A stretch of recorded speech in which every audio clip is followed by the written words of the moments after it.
Muito bem, vamos agora no Jogo do Poder, como prometido, com entrevista ao vivo. Aqui no estúdio já com a gente, o senador eleito, Wellington Dias. Olá, senador, boa tarde. Boa tarde. Primeiro, um prazer saudar aqui todos vocês, saudar aqui também os que nos acompanham. E agora aqui agradecendo, viu? Agradecendo a Deus, agradecendo aqui às pessoas que confiaram a mim esse mandato. Também agradecer pela vitória do jovem governador Rafael Fonteles no primeiro turno. A votação dada ao Lula, né? Mais uma vez o Piauí, como uma das maiores votações do Brasil. Também a eleição para todos que foram candidatos, candidatas, eleitos ou não eleitos, aí, como é uma regra da proporcionalidade, não é? Quem foi eleito é devedor também dos que não foram eleitos ou eleitas. Então, um agradecimento pelo empenho. Cada liderança em cada município, líderes da política, líderes sociais, empreendedores, enfim, de todos os partidos. Aqui foi uma frente ampla, que inclusive foi além daquela tradicional da aliança que fizemos, e o compromisso de todos nós de trabalhar muito. A gente fez 80%, como eu tinha dito aqui, na perspectiva aqui. Eu tinha até medo que poderia parecer uma coisa arrogante, né? Mas na verdade era ali uma avaliação que eu fazia com base naquilo que eu via em cada município onde acompanhava as eleições. E também uma grande bancada também, próximo de 80% também para a Assembleia Legislativa. E agora, empenhado no segundo turno, se Deus quiser, para completar essa vitória. Olha, inclusive essa é a nossa primeira entrevista depois da eleição, e eu gostaria de parabenizá-lo pela eleição como senador da República pelo estado do Piauí. Nós acompanhamos nesta eleição uma situação onde, comparada às outras eleições presidenciais, a participação do senhor, a participação do governador eleito Rafael Fonteles, a participação do senador Marcelo Castro tem sido bastante efetiva. O Rochinha também virou um personagem dessa eleição. Ele é real, tem o real e tem o personagem. Virou um nome da eleição também, e a gente está vendo essa presença efetiva, muito mais do que em outros pleitos, inclusive na disputa nacional. Cada vez mais o senhor tem aparecido como coordenador da campanha de Lula, o senador Marcelo Castro como um nome importante dentro do MDB para esse apoio a Lula. E esse cenário nos aponta para a expectativa, em caso de eleição de Lula, sobre a participação em um eventual governo. Há aí grandes questionamentos, grandes expectativas da população sobre essa participação. Não só com cargos, mas com contribuição, porque a situação do Brasil é de muita dificuldade. Eu cito, por exemplo, e aí queria saber como o senhor poderá ajudar como senador e em um eventual governo Lula, uma situação muito preocupante, onde 80% das famílias brasileiras estão endividadas, estão no vermelho. Como sai disso? Olha, primeiro eu te agradeço, veja, dizer que tanto eu como o Rochinha estamos animados com as perspectivas do segundo turno. Ali, por pouco, a gente não ganhou no primeiro turno. Eu confesso que tinha bastante animação de que a gente pudesse vencer. Teve uma ligeira mudança ali dos votos, indecisos, principalmente ali na reta final, e isso foi definidor para que tivesse o segundo turno. E também teve, é isso que eu chamo a atenção aqui, muitos eleitoras e eleitores, né, que diziam nas pesquisas que votavam para o Lula. Foi feita uma pesquisa na segunda-feira após a eleição, aqui mais ou menos 62% dos que não foram votar, não é, que tinham manifestado posição ali no primeiro turno, eram eleitores de Lula e não foram votar. Então foi um contingente grande no Brasil inteiro, Eu acho que essa coisa de muitas vezes você ficar otimista demais termina deixando o eleitor, já ganhou, então eu não vou mais votar. Então, por isso, nesta eleição, muito cuidado, embora a gente esteja numa situação considerada na frente, positiva, pelas pesquisas, tanto as divulgadas como aquelas que fazemos internamente, coloca aí uma margem, não é, que nos permite uma condição de vitória, mas precisa comparecer e traduzir a intenção de voto em voto. Em relação aqui ao mandato, para colar, de novo, eu tenho toda hora que está colocando, tanto aqui como a imprensa nacional, animadíssimo. Eu disse aqui na campanha, vou dizer agora, pode vir quente que eu estou fervendo de vontade de trabalhar no Senado, trabalhar pelo Piauí, trabalhar pelo Brasil. E aí, bastante entusiasmado com várias pautas. Pautas da saúde, da educação, do emprego, da segurança, né? Tem uma animação muito grande. A experiência do Fórum dos Governadores, a experiência do Consórcio Nordeste, do próprio mandato aqui, nos permitiu trabalhar temas que são importantes para o Piauí e são importantes para o Brasil, né? Então, a ideia é levar como caminho algumas experiências que a gente já trabalhou. Modelagens de parcerias público-privado, que não é só um modelo tradicional, trabalhar experiências como essa de uma educação que permite as condições de qualidade e, do outro lado, de descentralização muito forte e alguns temas que são econômicos, tá certo? Da economia, por exemplo. Não é possível fazer a economia acelerar com tanta gente fora da economia. Quando você fala 80% das famílias inadimplentes, endividadas, nós estamos falando aqui de 80% dos brasileiros, talvez até um pouquinho mais, que normalmente aqui tem uma média de pessoas com família até maior, que não podem fazer uma compra, não pode comprar ali um celular, não pode comprar um calçado, uma roupa, porque ficou inadimplente. E é um problema individual, sim, é um problema da família, sim, mas é um problema do país. Então, o que está na proposta, tanto aqui do Rafael, mas a possibilidade é muito baixa para um governo do estado ou um município fazer sozinho, e também está no programa da chapa Lula-Alckmin. O que está colocado? Criar um fundo garantidor, eu defendo com recebíveis. O Brasil a gente criou esse fundo garantidor aqui no Piauí, com a agência de fomento, mas num tamanho pequeno, que permitiu, num estado como o Piauí, cerca de 100 milhões de reais em contratos pela agência de fomento ano. Tenta traduzir um fundo robusto do país. Com esse fundo, a gente faz uma coisa que já temos experiência com os precatórios. Quando o estado tem uma condição, você abre um leilão. Estou devendo aqui, tem vários precatórios, boa parte disso aqui é juro, é multa, enfim. Quanto você me dá de desconto, e você me dando o maior desconto, eu pago primeiro. Você faz, claro, quem coordena é o judiciário, mas há inúmeras e exitosas parcerias como essa com o judiciário. Então, você abre um cadastramento com os endividados, com base nisso, abre as condições com o fundo garantidor. Mas eu estou inadimplente, como é que eu vou tirar um financiamento? O fundo garantidor.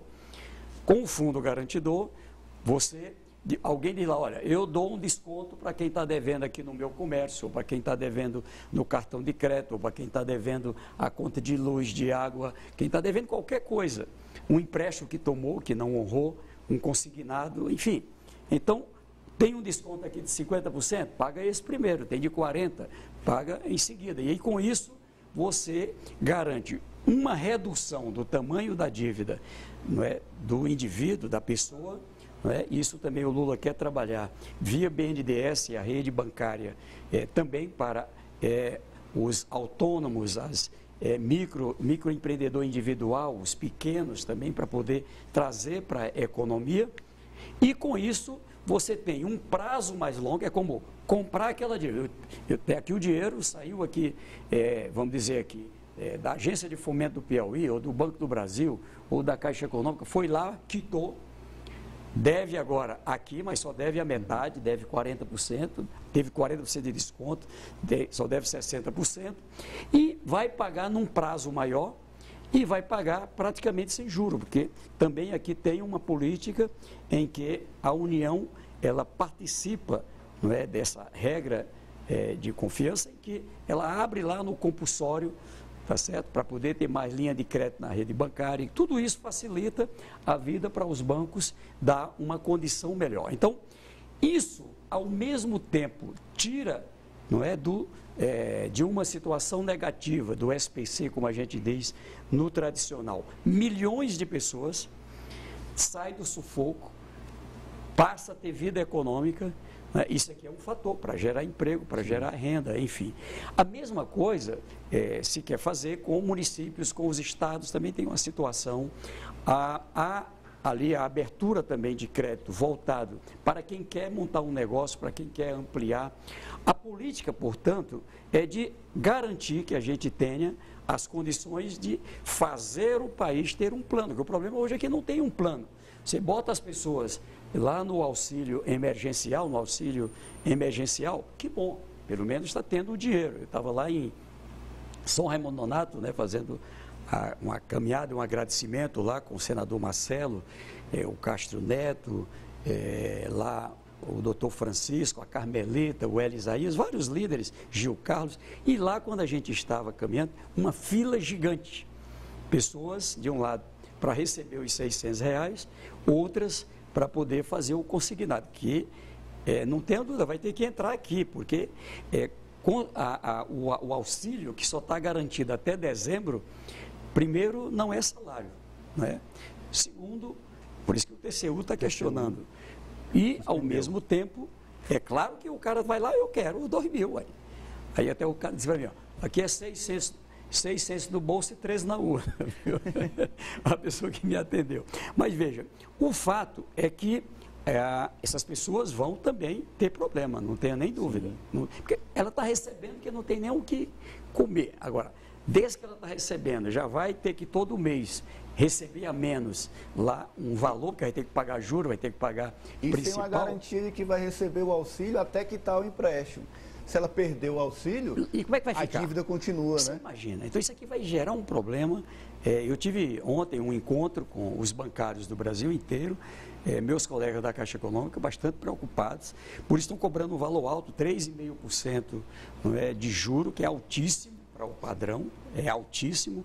Então, caramba, você vai ajudar os mais pobres metendo a faca nele. Isso aqui é um negócio que pode ser bom para o banco, embora arriscado, mas aqui causa um grande problema. Mas o que eu estou dizendo, qual é um ponto? É que na política que a gente sempre defende, do ponto de vista econômico, casado com o social.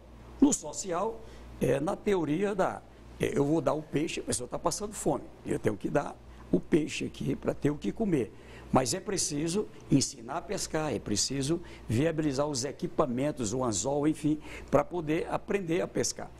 Nessa parábola, o que a gente trabalhou ao longo desse período de 2003 para cá, o Fernando Henrique tinha um embrião, o Lula melhorou, criou ali no modelo Bolsa Família, colocou a mulher como titular, tá certo? Ela, quando bota o dinheiro na mão da mulher, a mulher mais segura, mais rígida aqui, de gastar aquele dinheiro com aquilo que é prioridade, com comida, com aquilo que realmente a família precisa. Mas tinha contrapartidas, o ensinar a pescar. Toda essa geração mais jovem, matriculada e estudando, com saúde. Então, por isso vacina, por isso a prevenção, quem está grávida, etc. Porém, também aqui alternativa. O Minha Casa Minha Vida, para resolver o problema da casa, também gerando emprego, o apoio à agricultura, o apoio ao empreendedorismo, para poder essa pessoa sair da dependência da transferência de renda, para poder ter uma renda fruto do trabalho, fruto de um negócio. No Piauí, foram aproximadamente 600 mil famílias que recebiam e que deixaram de receber porque passaram a ter uma renda. Então, é preciso ter uma alternativa, porque isso aqui, inclusive, incomoda, porque é dinheiro dos impostos. Muita gente, inclusive, que critica o programa, critica por isso. Então, além disso, o que eu vou dizer? Eu pago 600, eu levo em conta, não é, a família, a prioridade é a criança, por isso mais 150 por cada criança. Então, tem 2 crianças em casa, é 600 mais 150 mais 150.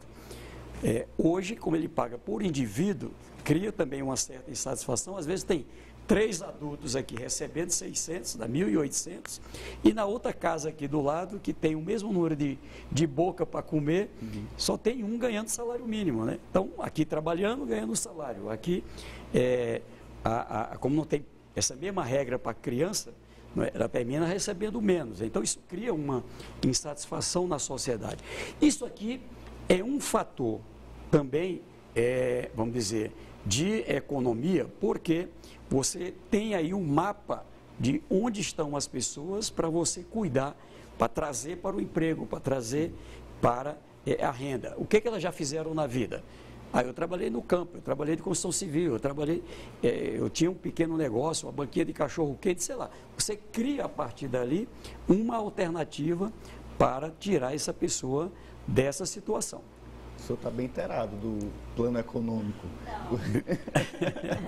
Spoiler. Estou lá, estou ajudando, viu? Não posso negar. A gente tem lá um grupo bom, está lá o Henrique Meirelles, sim, o Maílson da Nóbrega, o Pércio Arida, o João Batista Nogueira, tem um time da melhor qualidade.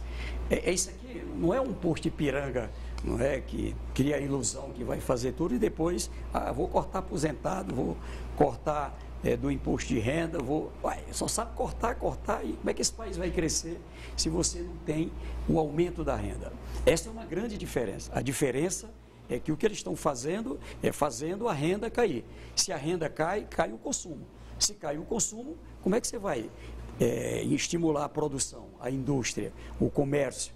Aqui o nosso é o contrário, eu tenho que estimular para ampliar a renda. Por isso, o ganho real no salário mínimo, que eles estão querendo reduzir, né? Cresceu negativo o salário mínimo depois de 3 décadas.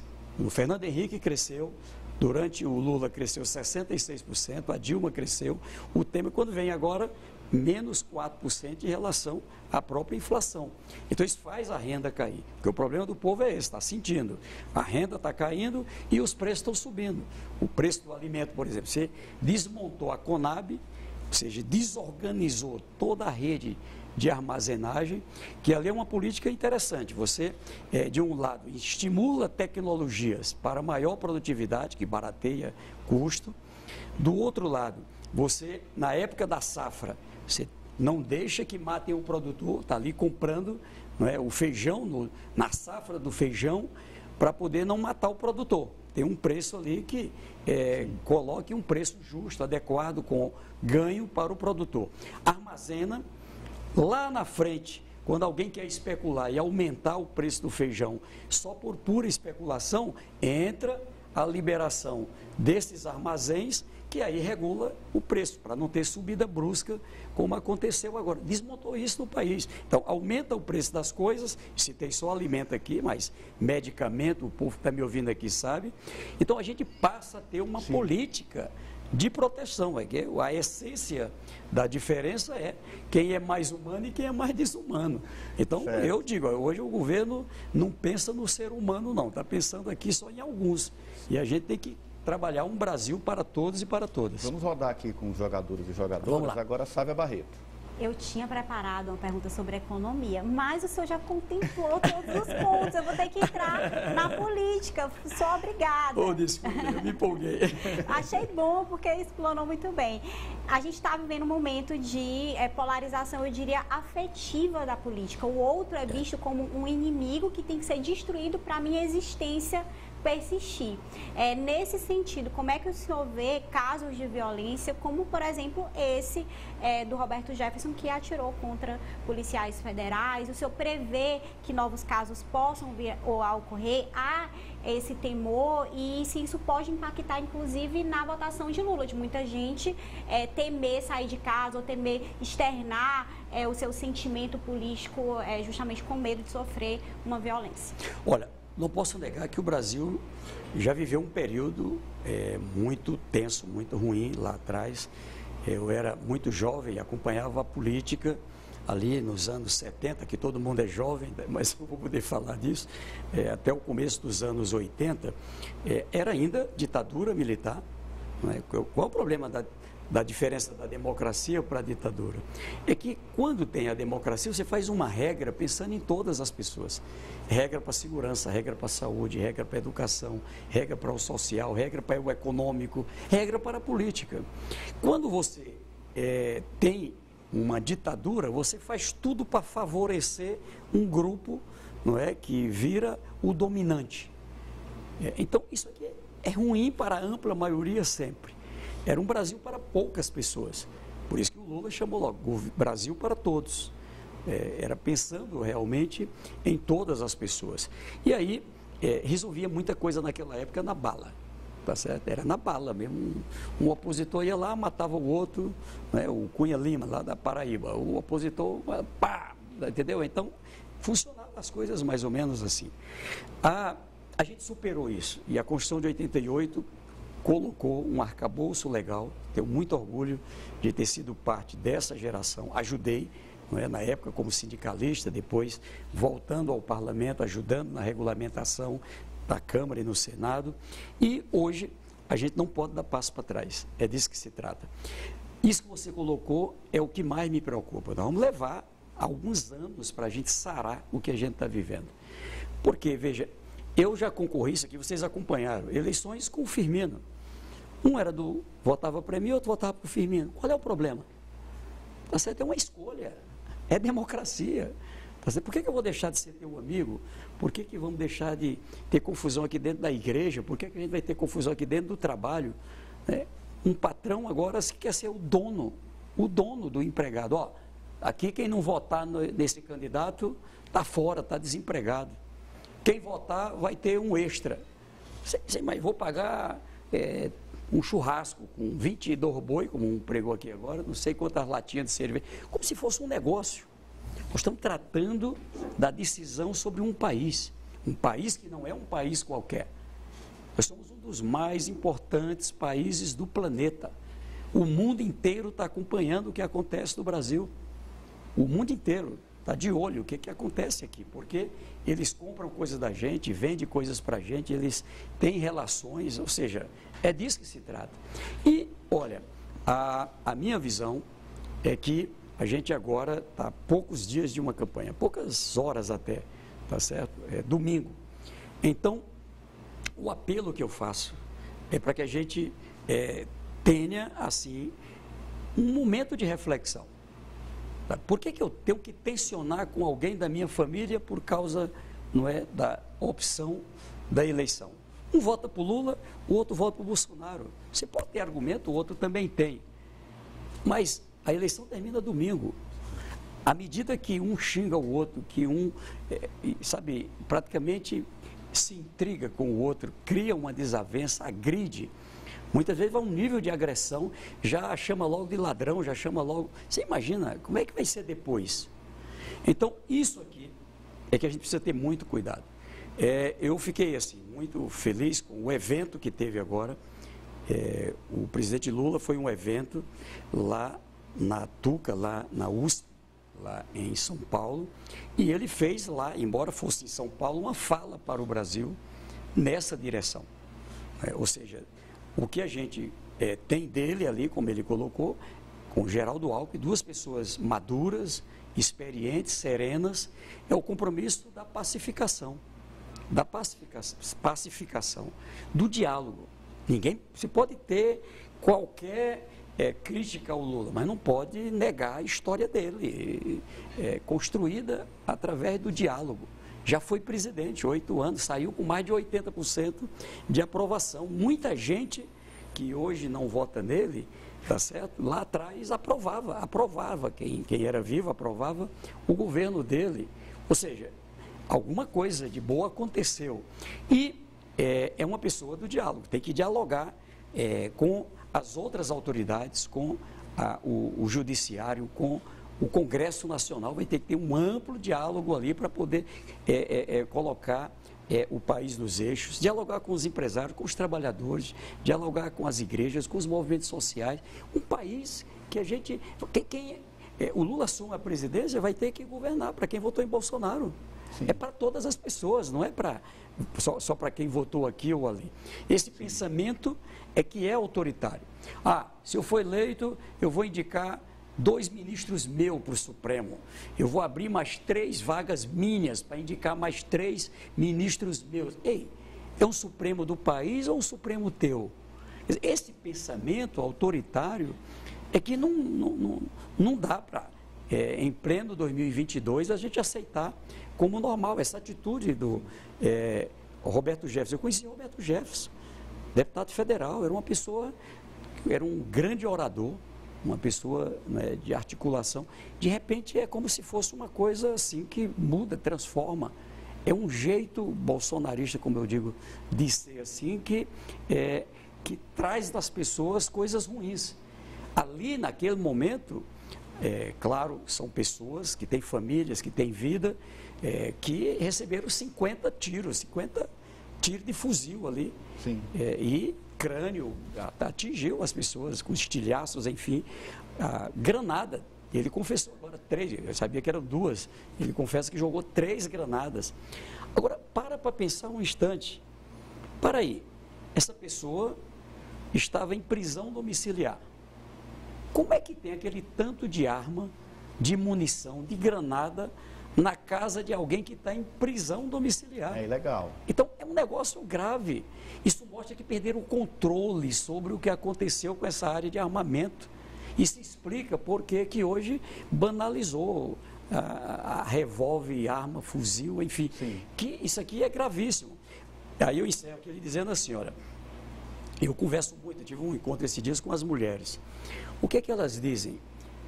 Olha, Wellington, eu tenho críticas aqui ao PT, ao Lula, à esquerda, ao campo político, até que o Lula colocou, olha, vai ser um governo de pactuação, de reconstrução, portanto, não vai ser de um partido. Ele já colocou, inclusive, que nem, quando ele disse que não é candidato à reeleição, ele está colocando, olha, aqui não é um plano, não é um projeto pessoal. Eu estou aqui disposto a fazer o que o Brasil precisar. E ela dizia, quando eu olho o que significa arma, munição dentro da minha casa? Segurança? Na casa do vizinho, na mão de pessoas do crime? Isso eu vejo como mais violência, mais insegurança, acidentes, mais mortes. E é verdade. Certo. Então, é isso que a gente vai ter que discutir no Brasil. Por isso que precisa trazer uma pactuação que, de novo, não pode ser feito assim, um impondo ao outro. Não, tem que ser feito com base na legalidade e no diálogo. Kátia D'Angelis. Senador eleito, né, ex-governador Wellington Dias, a gente tem aí uma situação, inclusive entrevistamos na semana passada o cientista político, e essa pergunta veio à tona, não sei se foi a Sávia ou foi a Poliana que fez, se ele já achava que essa proposta de mexer com a indexação do salário mínimo, das aposentadorias, se ela teria um efeito já na campanha de Jair Bolsonaro. O senhor já foi senador, conhece o funcionamento do Congresso. A gente tem uma realidade no Congresso agora que é extremamente favorável a uma gestão Bolsonaro, né, a uma reeleição, e temos essa proposta. Já vimos aí tucanos, inclusive, né, outro campo político que também é contrário a essa questão da desindexação. Isso preocupa o campo da esquerda? O senhor vê que há realmente uma possibilidade do Senado, do Congresso, aprovar uma proposta como essa, que vai de encontro a tudo que defende os economistas, há um direito constitucional da população? Então, veja aqui, eu vou trazer para você entender como alguém da experiência que eu vivi na Câmara e no Senado. A Câmara e o Senado, a exemplo de alguns parlamentos do mundo, no Brasil, sempre trabalhou com a emenda individual, a emenda de bancada, como a gente chama. Nós temos normalmente 15 emendas de bancada, nós somos aqui 13 parlamentares, 3 senadores, 10 deputados. Então ali é definido um valor, normalmente lá de uma parte do orçamento, que se chama de excesso de contingência, como se fosse uma reserva, ali no entendimento entre o parlamento, mas de forma transparente. Ó, vai ser um valor, lá atrás era, sei lá, 10 milhões que cada parlamentar pode apresentar em projetos, até 10 milhões, não é para o parlamentar, é em projetos, é em calçamento, é uma estrada, é um sistema d'água, é em saúde, é em segurança, é em equipamento, enfim. E veja, e também tinha emendas de comissão e também ali se colocava as emendas de desenvolvimento regional. Pois bem, o que tem de ruim? É o tal do orçamento secreto, onde alguma pessoa que até compreende que não deve votar numa proposta ruim, mas chega lá e diz, eu te libero 100 milhões aqui, ninguém vai nem saber, porque é secreto, olha que loucura. Então, por isso que, às vezes, os colegas meus, até bom o Lula dizer isso, não é bom ficar falando disso. Eu acho que o Lula tinha que ser transparente, porque senão, pelo amor de Deus. Então, não vai ter orçamento secreto com o Lula presidente, que nem não vai ter 100 anos, não é, de ninguém poder investigar. Imagine, daqui a 100 anos ninguém pode investigar nada do Jair Bolsonaro ou de quem quer que seja, porque agora criou essa lei, essa reserva, não é, de um século. Isso é uma excrescência, isso é o cúmulo do autoritarismo. Nem nas piores ditaduras se fez isso. Quer dizer, é um negócio assim inaceitável. Não, peraí, pode se investigar. Pode, precisa, é dinheiro público, não é dinheiro, não é do Jair, não é dinheiro do ministro, é dinheiro do povo. Por isso, é o dinheiro que você que está me ouvindo aqui paga de imposto de renda, ICMS, todos esses impostos têm que prestar contas. Então, eu acredito, que é isso que eu quero lhe dizer, que sem isso aqui, a gente volta a ter o que tinha. O executivo apresenta qual é o projeto de país, quais são as prioridades em cada área, os parlamentares colaboram, colocando emendas. Pode ter emenda para custeio? Pode, mas ela tem regra, é o que precisa. Não é? Você vê uma cidade, às vezes de 5 mil habitantes, recebendo mais dinheiro para o custeio do que Teresina. Alguma coisa está errada, ué. Só precisa dizer isso, está errado. E aí tem coisa ruim. Né? Teve um caso que me chamou a atenção, uma cidade do nosso querido estado do Maranhão, que botaram o dinheiro lá para um programa de arrancar dente, primeiro já até fora aí, até dos padrões atuais, que dava para arrancar 14 dentes de cada habitante, inclusive dos bebês que nem dente tem, tá certo? Olha que loucura. Quer dizer, e ainda sobrava dinheiro. Quer dizer, é um negócio meio maluco. Então, o que eu estou colocando é que, na minha opinião, há um parlamento que não é bem esse que muitas vezes é interpretado pela imprensa. Por quê? Porque aqui é uma frente muito mais ampla. O PSDB não estava na frente, mas vários dos seus líderes estão na campanha, estiveram no primeiro turno e muito mais estão agora no segundo turno. Porque o que é que tem em comum? Democracia. Um país que tenha planejamento, que tenha respeito à lei, que tenha respeito à ordem. E assim do PSD, e assim do MDB, e assim do PDT, e assim de União Brasil, de vários partidos. Então, quando eu olho, eu fiquei acompanhando os 27 estados, eu vejo 360, 370 deputados que, mesmo tendo participado do atual governo, mas são democratas, defendem democracia. Alguns saíram, outros se afastaram, mas defendem democracia. Quando eu olho o Senado também, tem cerca de 50 dos 81 senadores com um perfil claramente democrático, tá certo? Uma pessoa que é do diálogo. Vou pegar um exemplo aqui, a ministra Tereza da Agricultura foi ministra do Bolsonaro, tá certo? Tem divergências com a gente em políticas do agronegócio, na visão dela, mas é uma pessoa que defende democracia, tá certo? Então, eu cito aqui um exemplo de alguém que é do governo. Sim. Então, assim, não estou dizendo que qual é que vai ser a posição dela, nem está nesses 50 que eu coloco aqui. O Rogério Marinho, do Rio Grande do Norte, que concorreu lá numa chapa contrária à governadora Fátima, tá certo? Então, o que eu estou mostrando aqui é que, na minha visão, terminada a eleição, nós vamos ter que ter um diálogo. Veja, diálogo. Sem diálogo, esse país não vai andar. Diálogo. Tem que gastar muita saliva, um convencer o outro, respeitar o outro, criar elo de confiança para poder ter um plano emergencial, um plano que tenha medidas de curto prazo, de médio prazo, de longo prazo, que coloque o país nos trilhos novamente para poder a gente voltar a crescer, abrir oportunidades. Então, sem isso, eu não sei o que é que vai ser, eu fico imaginando. E se prosseguir na direção que vai? Onde vai passar? Onde é que vai parar nessa questão da fome? Quantas pessoas de rua mais vão chegar e a gente vai ter sem ter uma convulsão social? Como é que vai ser sem ter uma política de vacina, já voltando poliomielite? Como é que vai ser sem ter o emprego com a precarização, com as empresas várias em dificuldade, quebrando, a renda caindo? Quando eu olho para frente, o juro alto aí, a questão da inadimplência, dos endividamentos. Então, quando eu olho, eu acho que tem coisa ruim pela frente. Então, ou tem uma alternativa, e é por isso que eu acho, muita gente que está vindo agora, houve um crescimento nesses últimos 15 dias em relação a voto para Lula presidente, e eu acho que é muita gente que está olhando, percebendo. Tenho divergência, não gosto, mas aqui tem algo que é um limite aqui, ó, chegou no meu limite e aqui eu tenho que pensar no Brasil. Certo. É votar pelo Brasil. É votar pelo Brasil. E o Lula também, foi isso que ele disse lá em São Paulo. Não serei presidente de um partido. Sim. Não é? Nem é mesmo da frente dos 10 partidos, é muito mais amplo. Ele vai ter que ser o presidente do Fernando Henrique Cardoso, que votou nele. Senador. Ele vai ter que ser o presidente do Joaquim Barbosa, que declarou apoio para ele. Ele vai ter que ser presidente dos diferentes. Por isso exige muito diálogo. É muita responsabilidade. Apoliana. Faz a pergunta longa ou a pergunta curta?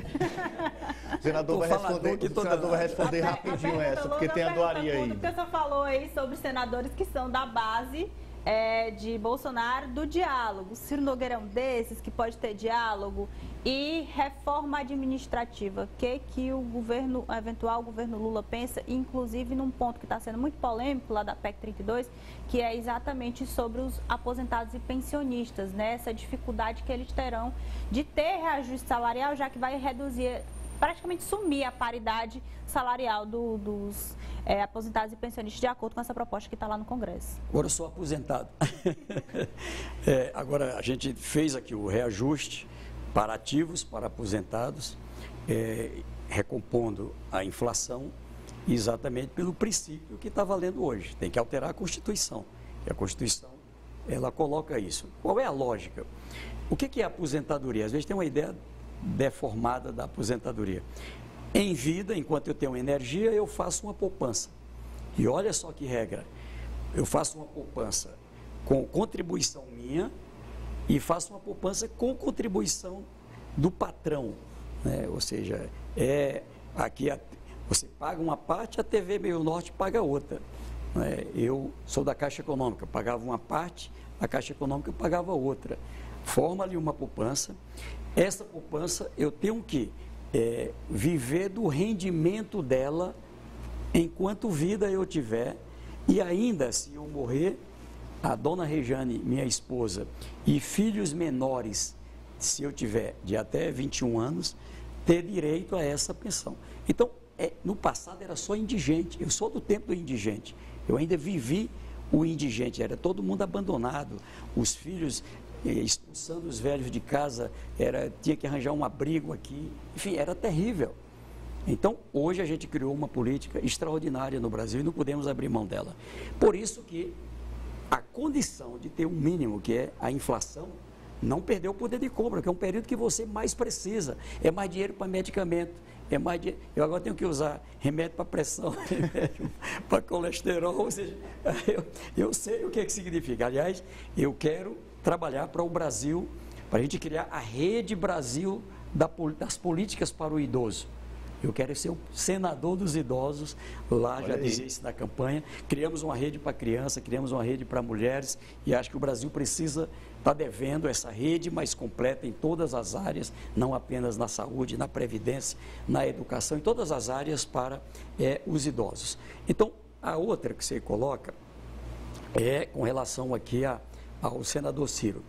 ele mudou muito, não foi só de lado, não foi só de lado, mudou, tá? Quem conhece, quem convive, assim incorporou esse jeito de ser do bolsonarismo de modo muito forte. Então, o que eu digo é que, quando eu olho o Senado, sei que Marcelo Castro está nesse campo aqui, pensando nesse Brasil que eu estou falando aqui. Ele é assim, permanece assim e tenho segurança que será assim. Eu estarei aqui também com ele, deste lado, pelo Piauí. Assim como eu e ele, eu compreendo que tem aí próximo de 50, um pouco menos, mas em torno de 50 lá no Senado, que são pela democracia, pelo Brasil, condições de compromisso. Olho e vejo que ele cada vez se assume mais com esse outro campo, né? Ele faz defesa de coisas que eu fico olhando, não acredito, tá certo? Então, você acha que ele ainda vai ficar no campo Bolsonaro, independente de vitória, no caso de derrota, por exemplo, do presidente, você acha que ele ainda vai continuar cultivando essas ideias do presidente, mantendo o bolsonarismo vivo? Pela postura dele, eu compreendo que sim. É porque é como se você quebrasse ultrapassasse o Rubicão. Eu defendo assim, olha, o mundo, lá atrás, você tinha as várias ideologias, você ainda hoje usa o termo esquerda, centro, direita, sim. Lá tinha os comunistas, os socialistas, os liberais, os neoliberais. Não quero negar que são teorias vigentes, que servem de base para muitos programas de governos. É que hoje eu acho que a humanidade, cada vez mais, ela é dividida em dois grandes campos. Mais humanista, mais humano, mais desumano, mais desumanista. Ou seja, e isso aqui é que eu acho que é a linha mestra. Quando alguém corta o hospital do câncer do Piauí, numa crise do câncer que nós estamos vivendo, quando corta o dinheiro do câncer, quando não reajusta, então aqui tem desumano, tá certo? Quando alguém corta dinheiro de merenda escolar, quando alguém corta o dinheiro de cisterna, quando alguém corta dinheiro de habitação, quando alguém corta aqui, congela praticamente sem dar ganho real ou salário mínimo, quando alguém... Ou seja, aqui tem desumano. Não é? Quando alguém libera arma, bala para resolver segurança, eu brinco muito, é como dizia minha avó dizia, meu querido, meu filho, quando ela chamava a atenção que estava ali, os primos ali, tentando ali, um discutindo com o outro e pegando fogo, e o outro chegava falando ainda mais alto, né? Ela dizia, para, não se apaga fogo com querosene. Então, se você chega, já tem dois ali gritando, aumenta. E você chega gritando também. Então, não se apaga fogo com querosene. Não se resolve problema de segurança com mais arma e com mais munição, claro. Sim. Que não. Mas o desumano acredita nisso. Acreditando que só ele e os poucos que vão ter. E os outros que se dane. Tá certo? Vão virar, né, mira de tirar o alvo.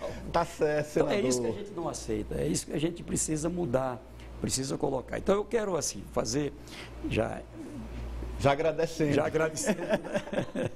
Aqui, o apelo aqui que eu faço independente, não é, do pensamento que cada um tem. Primeiro, é que a gente possa chegar até o dia 30 de forma civilizada, que a gente possa dialogar, ter respeito, garantir as condições de compreender que é uma eleição.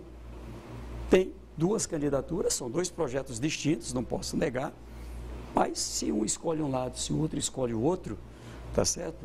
Mesmo quando a gente conversar, a gente tem que ter aqui muita capacidade de diálogo, seja em qualquer lugar, na família, repito, na igreja, em qualquer lugar.